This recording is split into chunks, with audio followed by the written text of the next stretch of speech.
Welcome to the A7FL 3-on-1 podcast. I'm Matt Ryan. Sorry we took a week off last week. It has been busy for all of us here on the pod. Big Rob on his never-ending quest to find the good, the ass, and the ugly. A segment that will be coming to the show from the mind of Cory Hammond quite soon, who also is joining me on the pod this week. But instead of Big Rob, we traded out a legend for an outlaw. Celebrating his birthday with us today on the podcast is Trey Robinson, a two-time A7FL champion. Well, one-time A7FL champion, one-time Town Beef champion. Trey, welcome back to the pod, and it's a new day for you. It's your birthday. You got a new team for the fall. How are you feeling? Feeling great. Thank you for having me, guys. So first, you're officially now a 30-year-old, huh? Yeah, I'm 30, man. You know. See, what I used to say. Yeah, welcome to the club. What I used to say is after I was 26, and I said once I had 2 kids, I turned 30, and I was still 26. I think the joke for you is once I got my second chip, I turned 30. It's something I can't necessarily relate to, but at least we got somebody with rings on the pod still, because we love Rob. He'll be back as soon as possible. Send in your questions to the podcast he's running. He's got some crazy things he's talking about. But shout out to the Crossing Minds podcast. Crossing Minds podcast, and I didn't want to go into specifics there. Check it out wherever podcasts are sold, by the way. But we're live with a reigning A7FL champ, even though he may not be a part of that roster. Trey, how'd the basketball game go? Because we know you got to keep in shape by doing something. Good. I'm really good. So let's cut. Potato. That'll happen. You're not used to losing on the football field, but you can take an L in basketball every once in a while. Yeah. But you're not interested in taking L's on the football field. We saw that with the Insomniacs this year. They went undefeated during the regular season. But as said on the other side of the ball and on social media, you and Tone Smith have made the move from playing with the Insomniacs to going to the Outlaws, which will be a fall team. So what's the motivation on the move and development of the Outlaws as a fall team? And what do you think this team will do differently than the Insomniacs starting in December? To be honest, we're not going to do nothing differently. Just play football. We're just going to have better guys in the field. That's all. That's the distance that the Insomniacs the week at. That we know, from being a part of that team. But we're not just building a team to beat the Insomniacs, but we're building a team to run the spring and the fall, not just the spring. We're trying to get it to become a fall team as well, but there's always some kind of animosity. But that's another story. But you're looking around the table, man. That's it. Like, we ain't worried about nobody. We don't care about the Insomniacs. We don't care about who they got, who they at. We don't care about nobody. We the Outlaws. We should play football. Well, and we've seen a couple of the guys that it seems like you're getting on the roster. I saw a couple of videos of that tri-scrimmage you guys did with the Gold and the Pit Bosses. We've seen that there's word that Savion Cunningham's likely going to be with the Outlaws. Yodi Mack is definitely going to be with the Outlaws because he was talking about it last night or Wednesday if you're watching this when this breaks. But let me ask you this, because the last time we really saw you in what I would say is your full element was when you were the main quarterback, the biggest driving factor in the fall champion Pit Bosses team. And we can go into the specifics of what happened after that and what led to the Insomniacs forming. But I think that's more, last season's conversation. I think this season's conversation would start for me by asking you, the birthday boy, was it hard last year being one of the pieces for a great team, and that's why you're looking to branch out and kind of retake the helm? Was it not playing, quarterback full time, or at least enough, that made you want to make the switch? Or is this more in the lines of what your narrative, at least entering the A7FL in Nevada, was, that you didn't want to join the best, you wanted to beat the best? Because that's what you said when you first joined the Pit Bosses, when the Force were the best.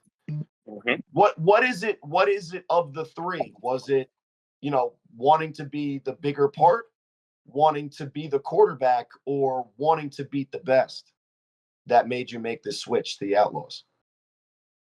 I'll probably say the last one, to be honest. Like, I didn't really have any animosity about not playing quarterback. Like, I don't care. I mean, I didn't care. Still don't care. And it wasn't about like, me not being able to do what I want to do or play what I want to play. I just took a step back. Like, I ain't had to do much. All the years I played at A7FL, I was always had to go and be that, that one guy. So for the first time, not having to worry about everything, defense, offense, throw off, returns, it was kind of cool. So, Well, but and that seemed like it was kind of fun for you. I saw you having a lot of fun out yeah, there. It was a more relaxed game.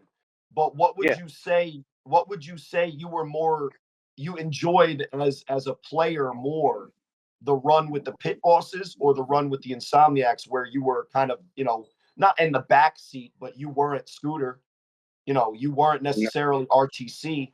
You were that utility knife that could do a lot of awesome things whenever you were called upon. yeah. There was a crazy stat like you scored a touchdown on 80% of your touches. But let's be fair, you didn't score 40 touchdowns like you are said to have scored last spring. What was the Yeah. more fun It's because I ride, missed half the the pit season. bosses or the Insomniacs? The tip bosses. And it's not because of just, being able to, be that guy. It was just being able to have a conversation without guys getting their feelings. It was able to being able to say what you have to say, without it being no arguments, no being animosity between, in the players.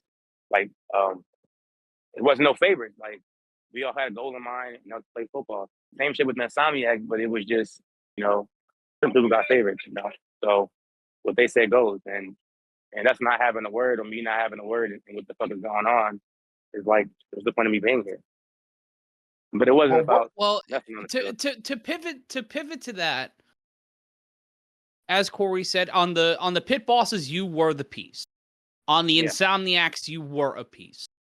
On this team, are you the piece and a voice in the front office? Are you in that leadership position?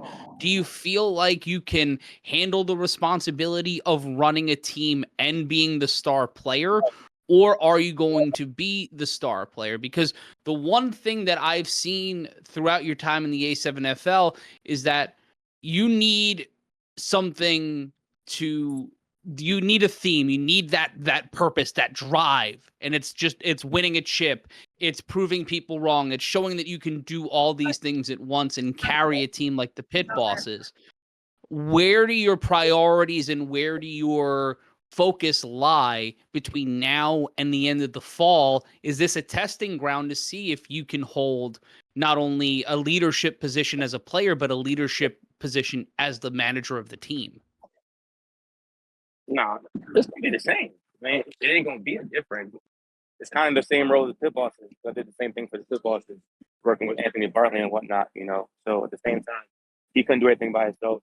How are you guys finding a coach that can fit not only helping build out schemes, but be that conduit to the other players on the team or to be a collaborator with you guys to help manage the game? Well, you looking at coaches. We got a coach in mind, but I won't get too much in detail about that.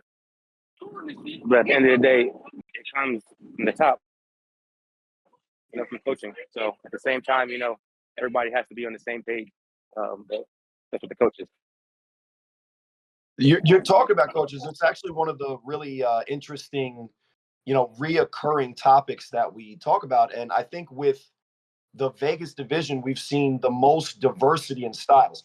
So, it's interesting the way that you talk about both teams and both runs because, anybody that's in the know with the pit bosses knows kind of how it ended. But let's just say how it went.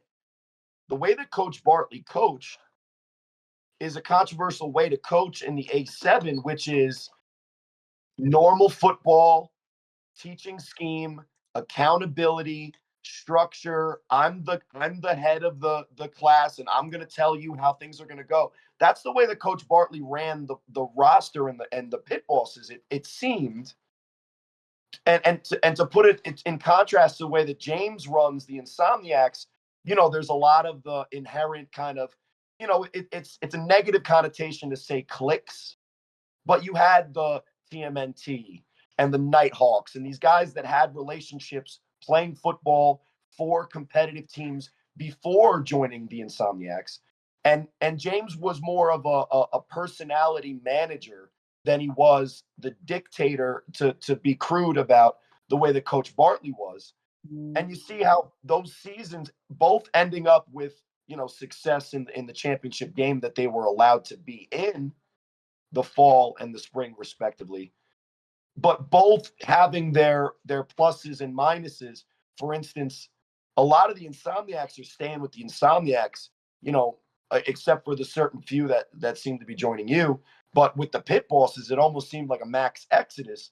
But talking to you, because it didn't seem like, not that you didn't fit in, but, to use the crude word still, you didn't fit into the cliques, that now you're branching out, and it's almost, a breath of fresh air to get back to being the focal point of the team, of the offense specifically.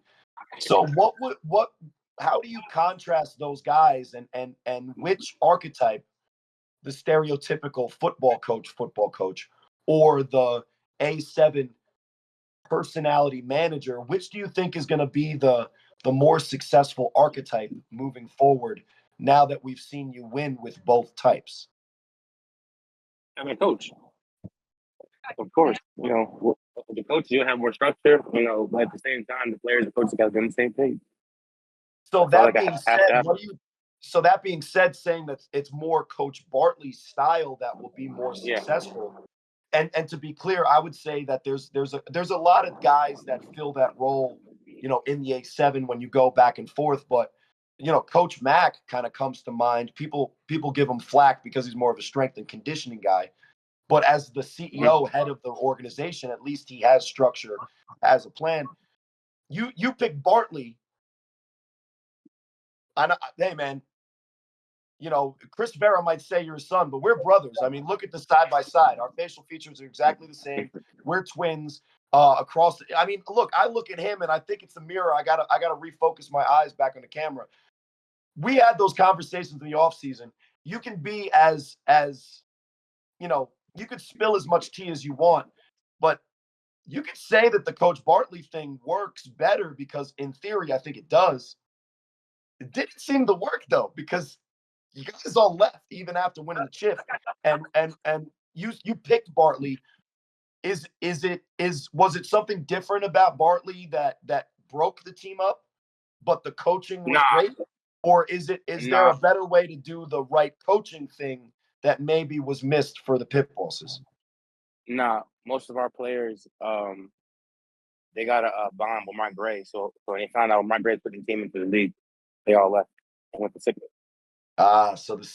So the infestation of the plague is more the drive. All right, so now you didn't say who's going to be the coach out there for the Outlaws. We got a little bit of a taste of somebody who's trying to push away their friends and family, an alienator, on a show recently. But let's kind of take it out of your position. Let's give you the Big Rob role a little bit, right? We appreciate you spilling the tea on Vegas, but we're talking about coaches. You played them in this playoffs. What do you think about what we've seen, the chaos, the Cincinnati? Because in front of you, I'm not going to call them Sin City, Trey. Yeah. I think you've taken that away from them, at least while we're talking. But what is your thought about the tact that it seems the Cincinnati chaos are taking, where they've filled out a full coaching staff in a front office? What's your take on another division, Trey the analyst? I would say that their the coaching is just, for them being a first-year team, the coaches is really inexperienced. Same with the players, because it's the first-year team. So, I mean, they got a lot more knowledge now. I mean, seeing how the league is. You guys gave him a firsthand lesson, I'd say. Yeah, I mean, but at the same time, look at the Forest. The Forest were a first-year team, went out, got the ass by BIC, you know. So it's the same thing. So it happens, but it's just, I'll probably say that them being inexperienced, you know, not having the knowledge of or not giving the preparation for their players, you know. Because if you're playing in a big-time game like that, like, I'm going to be watching every play, every game, you know, when it matters. How far is their roster from competing with a team like last year's Insomniac's team? It's not a comparison. You can't say that. If you're just helping them out, you know, you're altruistic, Trey. It's your birthday. Instead of getting a gift, you know, it feels better to give a gift. What would you say the Chaos need to be on your guys' level? Better D and O linemen.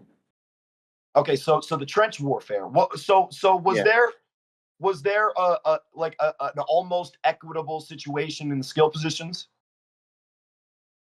No. Okay, so they need an overhaul. All right. Well, let's get back to your division then. You mentioned sick with it. We talked about the Force. Talking about your own division, I would say my opinion that seems stupid would be that this year's Force was a more improved, a better team than last year's Force that won the division. They obviously didn't win the division, which you could look at just you could actually play the Big Rob role and look at just the way that the schedule and the actual result panned out. But when I looked at that roster and I looked at what they were able to do, they looked like they had improved from the team that I saw in 2022. You played them in 2022. You know, Coach Bartley always talked about how you guys gave them a fight when you guys only had 9 guys, which, hey, I played for the Boston Omegas this year. I know how that goes. So, you know, kudos to you. How do you think that the Force compare 2023 to 2022? A lot better. A lot better. Nice. Yeah. No, I would say that because like you just said from the game from before, Bartley and the pit bosses, we had 9 players and we literally only lost by 8 points, but the whole entire game was a close game up until the fourth quarter. This year, I kind of expected to see Dion a little bit more, but you know, with him being injury prone here or there, or you're talking about Dion whatever, Fox, you know, with him. Yeah. So that's also another conversation that we've heard. So Dion, is he inexperienced at quarterback? Is he young? Why does Rock Briscoe get the bulk of the reps? And then Fox goes in, and on 4th and 14, they go quick screen and not trust their quarterback to make a play. To be honest, I really can't speak on them because I don't know what their game plan is. I don't know what's your insight into D Fox's game as a quarterback? Where's he at, and how could the Force use him better in your opinion? Let that man just do his thing. You know, from what I've been seeing lately, you know, he's low-key a beast, but at the same time, he hasn't gotten an opportunity to, you know, to really show what he could do. And when he has gotten an opportunity, you know, as you can see, running people over, throwing deep balls and whatnot. So, to that point, Trey, when you look to the fall and you see the expansion of fall, there's only going to be 8 teams in the spring, but in the fall, there looks to be about 15 to 16 teams in Vegas. When you see these opportunities to bring in new talent, when you see these opportunities to build new systems and new structures, do you think that this is going to be a net positive, or do you think that a lot of the cracks that exist in some of these teams are going to be exposed? Because we've seen it already with the Insomniacs, you guys moving on. We've seen it with the OTT, Savion Cunningham and Yodi Mack moving on. And now these teams that were already, not the Insomniacs, obviously, but the Pit Bosses, the Gold, the OTT, these teams that exist right below the Mendoza line of the division. You know, they're not in the same class as the Force or the Insomniacs or Sick With It. They find themselves having to go out there and rebuild. Is there quality, because again, you said it before, it comes down to linemen. Will there be more quality linemen in the trenches this fall and this spring? Because that's going to answer some questions. And when you talk about De'Aaron Fox and you talk about Rock Briscoe, it's the same issue we see with the Sickwit. There's a lot of solid quarterbacks in Nevada who are being hoarded on these teams. If this fall expansion shows that these guys can play as starters, how quickly are the legacy teams going to be in trying to recruit these guys? Like, this is a big proving ground and a lot more questions than answers heading into the fall, even more so than last year. Well, to be honest, I don't know how we're going to farm 16 to 15 teams in the first place. Like that's a lot of teams. I mean, like, as you can see, it wasn't that many guys out this past year before and this year. And before we wanted to do more than, I'm assuming, 8 teams, we couldn't farm enough teams.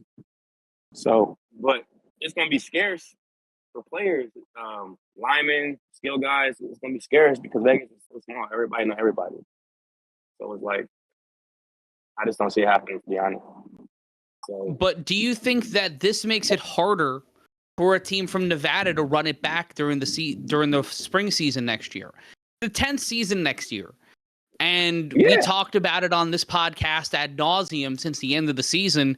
The East Coast is going to be making a lot of moves. We're doing a fucking decision special for the fact that the greatest player in the history of our league might change the entire economy of our league, or at least the legacy division of the A7FL, with what he decides this December that'll air here on caffeine.tv. Also, thank you to the hundreds of thousands of people who are watching me, Cory, and Rob talk nothing but nonsense here on Caffeine.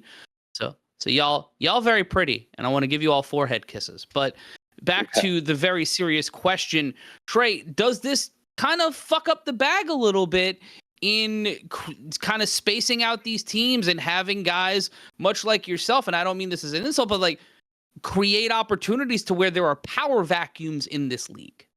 Yeah, of course. You got guys that, like, I'm not going to say here in cap, but at the moment, guys find out we're bigger than our own team. You know how many guys want to come over and play with us? Because at the end of the day, they know we're about winning, you know? It ain't about, like, at the same time, like, we're not about that drama or that weird shit. Like, we just want to win. We're not behind, you know, having second group chats. We're not about, like, you know, having, like, second group chats and shit and talk behind guys' back and shit like that. Like, we're not like that. Like, we all got the same goal in mind: to play football, have fun, and win. That's it. Simple. But to that point, how do you control that? How do you ensure that that kind of pervasive culture affects your team?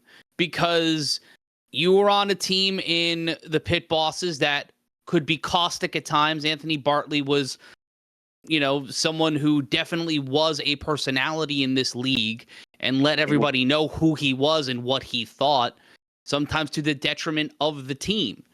And then the Insomniacs is probably the best individual collection of talent one of the best championship teams we've ever seen. So how do you address those issues, and how do you build and maintain a culture like that in a league that doesn't guarantee you're going to be on the same roster every year? You just got it. It's all. I would say it's all about loyalty, man. That's it. Just trust.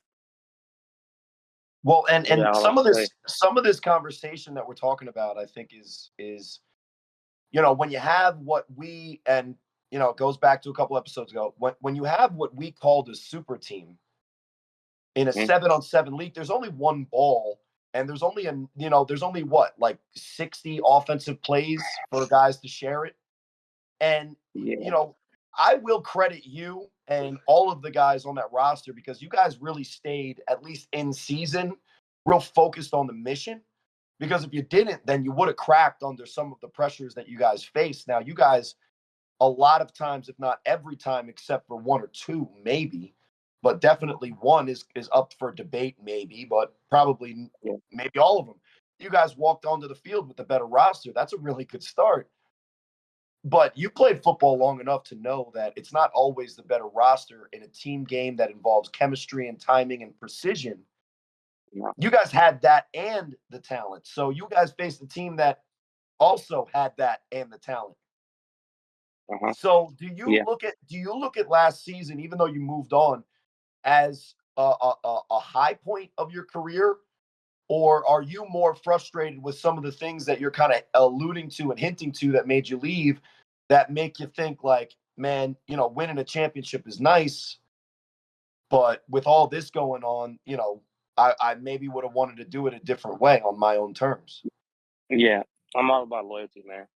I don't care about winning games. I mean, yeah, I care about winning games, but at the same time, I don't care about winning. I don't care about losing. You know, I don't care about rings at that point. Like, if I can't trust the next man next to me in the field, then what the fuck is the point of me being part of that team? So Like, do you think that the feeling that you have is shared by a lot more people than maybe are as vocal about it as you? Yeah, and that's the problem. That's why I get all the backlash that I get, because in reality, I'm gonna say what I want to say and not give a fuck how people feel about it. Like, you know, you can unfriend me, you can block me, you can do what you want to say, but at the end of the day, I'm gonna say what I want to say, and I'm gonna feel how I want to feel. Like, that's it. That's for all the fucking Vegas guys and for everybody else. I'm gonna keep saying what I want to say because I don't give a fuck. That's how I am. It's football. And we support you. We support you saying what you need to say. Now, Matt's going to tell you not to be an asshole. And as long as you try your best, we'll give you the benefit of the doubt. So, listen, man, we're really excited to see how the Outlaws pan out, because I have been very vocal in general, that I want as many top talent guys to spread out so that there's a lot more parity. But B, and more specifically, I wanted to see you Cory, play quarterback. Hey, look, I'm gonna tell you this. I'm gonna say one thing. We got like 4 Kenny Macks. That's all I'm gonna say. It's over. Like, it don't matter. Like, it's over. That's the only thing I'm gonna say. Well, you know? So you must. Well, Yodi Mack, hold on. Kenny Mack's game, so you got good linemen, is what you're saying. That's the whole biggest thing in Vegas is good linemen. You got a good lineman in all of football, my league. friend. Trust me, it's all across league. The board. What's up, Matt? Everywhere. No, I was saying in the league, but to that Kenny Mack point, Yodi Mack was on this week's edition of The Other Side of the Ball, and you can watch that on the Vegas Hype Media Network.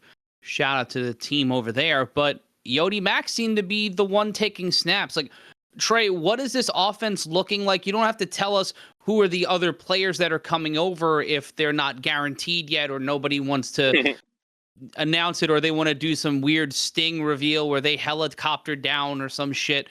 But what role do you see yourself in on the field? Because we've seen you play almost every position in the league in offense, defense, and special teams. What is it that you're going to be doing in the fall with the Outlaws? We got a bunch of packages. So I might be a running back, might be a quarterback, might be a receiver. No, I'm kidding. I'm definitely be playing quarterback. You know, there, and like I said before, I'm gonna be a receiver. I'm gonna be a running back because we got multiple packages. We got guys good enough for me, you know, to come off the game. I mean, you know, come out the field or go to another position, you know, if need be. So it's like, yeah. So hypothetical situation though. 2-minute warning. Okay, there we go. That's all I wanted to know. He was about to do my thing, and I'm glad he did it. So we're excited to see that, and I think, you know, I actually seen Yodi Mack have some good plays at that position for the OTT. I think he's a versatile player. You know, put those guys. Just tell me this, and you don't have to tell me. Don't just friggin' copy the goddamn Nightcrawlers thing. They did it great. It's awesome. But like I told the guys over out in another team that I was talking about, it's fun. Copy it as much as you want. But who won the championship? It was basic, traditional football. Run the ball, rush the quarterback, make them tired. It didn't always look pretty, but it ended up being effective. So I don't know if I'm speaking out of turn, but who would Corey Hammond be unless he was making Matt a little upset with what I'm about to say? Now look at him. He's like, oh my God. Fuck. But eventually, I think I'm going to just spoil it. We've been dancing around it. One of the things that we're looking forward to in this offseason to put together fan engagement, player engagement, get back on track with not only the 3-on-1, but A7 in general. You know, there's other football people are talking about. It's pissing people off. You know, Joe Burrow passed for like 80 yards, like he plays for the Renegades or some shit. But that was a good one, Matt, right? So that got me. One of the things that we're kind of toying around with is an all A7s. Now, everyone missed out on our anniversary podcast during championship weekend on the all try team, which maybe we'll get to. Yeah. And if you're watching this on YouTube, in the comments, do the thing where you type and the subscribe and all that kind of. I don't know. I've been trying to be better at podcasting. I'm probably still suck at it, but I'm trying. I'll try. So like, we're doing this comment, subscribe. Yeah. The thing, it's over here. Yep. So we're doing this all A7s. Now, we're not going to do the whole team with you right now. It's your birthday. You got to go do some fun stuff. We appreciate your time. But I think an interesting question that you could answer just to see kind of where your head's at, because a lot of times the people that you want the opinion of is the people that compete against them. So not someone that you've played with on the Insomniacs. And it could be somebody playing on the Pit Bosses that you played against. But tell me somebody that you would nominate for the all A7 first team, any position, just not somebody that you play with on the Insomniacs or are going to play with on the Outlaws. Who that you played against would you nominate for that team? Savion Cunningham. Yeah. That doesn't put count. him in the Outlaws. What do you mean? That's a great name drop. Oh, come on. You got to give me somebody that's not on your current roster or that you played with for the Insomniacs. Someone you compete against. Someone I compete against? Yeah. That's difficult, bro.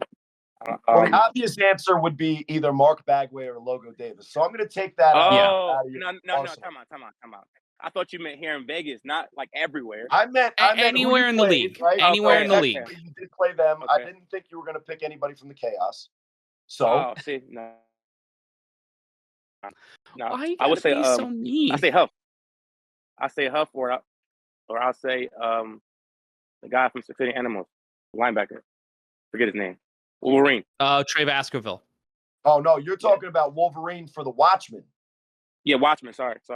Yeah. Oh yeah. For the Watchmen. Yeah, Ricardo Freeman. He got a couple of sneak votes for defensive MVP, and he really only played to the back of his baseball card that one game on the games of the week. So you mentioned Huff first. You know, there's been a lot of talk after the awards were handed out. You know, this guy should have won, that guy should have won. Do you think that Huff won the MVP rightfully, or would you have said that somebody else was this season's MVP? No, I would say Huff is correct. He put the team Huff on his back. Correct. He did. What about Huff's season puts him in at the top? You know, what criteria did he achieve that would give him your nod for that award? It kind of remind me of the pitball season. Just to say, us winning and him not winning it. You know, having to do everything, bro. Having to put the team on your back and do everything it's a lot. So, you know, I know the feeling. Well, I know the feeling too, just not the success part. I was doing a lot, but I just wasn't doing as good as you guys did it in that pitball. You know, Cory, I'm going to put you on the spot right now. I saw some stuff on the internet. What are you going to be a part of the decision show in December? I mean, listen. Here's the thing: we're having Huff on to say where he's going. Yeah, but we've also got a couple of other people who have contacted us about that show. Mm-hmm. What? A couple of other people have reached out. Per conversations I've had, we might have more guests on that show. Oh yeah, no, it's going to be an extravaganza. It's going to be a free agent palooza. It's going to be there's going, you know how it's a gaggle of geese. Yes. There's going to be a frequency of free agents, and it's going to be a whole bunch of them. They're going to make some huge moves. Snow Tribe is either going to be happy or crying or both, or I don't know. Maybe we're going to have to get that single sad camera of a Hooters in Rahway. We have to get Zach. you're going to have to be on that. You're going to be doing the live shot from the Rahway Hooters is in East Brunswick, so get them Hey guys. Hey, That's Matt. fair. Hey, Matt Cory. My yes, sir. waiting for me. I gotta go. Thank you guys. All right, go. Enjoy your birthday, Trey. Happy birthday, Trey. Thank you guys. Thanks for joining. Yeah. I can bother. Send me the link. Yeah, all right, guys. Thank you guys for having me. Yeah. I'll get one. URL.com, Hus. Hey, Cory. Yes. I got a signed jersey for you too. I have your jersey. You got another one? Yes, let's go. Yeah. All right, got you. All right. I'll all right, send guys. you Thank the one of your choice. Trey Robinson, happy birthday to him. You'll see him on the False Outlaws, and that starts, I believe, December 3rd. For more information on that, you can go to A7FLNV.com. That's A7FL, the letter N, the letter V.com. But we'll wrap things up here on the podcast and on the ranch. I was going to say here at the ranch, and then I said on the ranch. Yes, we're going to end the show here in this big-ass pool of ranch dressing. No, we'll go back to the ranch. I know you guys cut this character. Oh, God. Cowboy Cory. You'll say, no. We can't wait to see what the Outlaws can do in the fall out there in the desert. No? Should I cut this character, man? My wife's not happy. Rob, come back. I can't do this on my own. He's too much. All he does is eat sugar and he tried to fist fight a cop. It's a whole thing. Baby, please come home. Man. Baby, please come home. Baby, please. Why did it have to be snakes? Is archaeologist Cory Hammond better? Nothing. We have driven into the ditch, and on that note, for our guest this week, Trey Robinson, our producer this week, Zach Big Sandwich Morgan, and my quarterback, Cory Hammond. Big Rob will be back at some point. He is out travailing the world and making sure that bachata is the national dance everywhere he goes. But as always, go to tinyurl.com/A7FL merch. That's tinyurl.com/A7FL merch. And also, you can head on over right now to the link in our description and sign up for SkillShare. Absolutely free. Do the thing and give us some cash. But, as always, we say goodbye for now. We'll be back maybe next week. Who knows? But, as always, don't be an asshole. I'll try.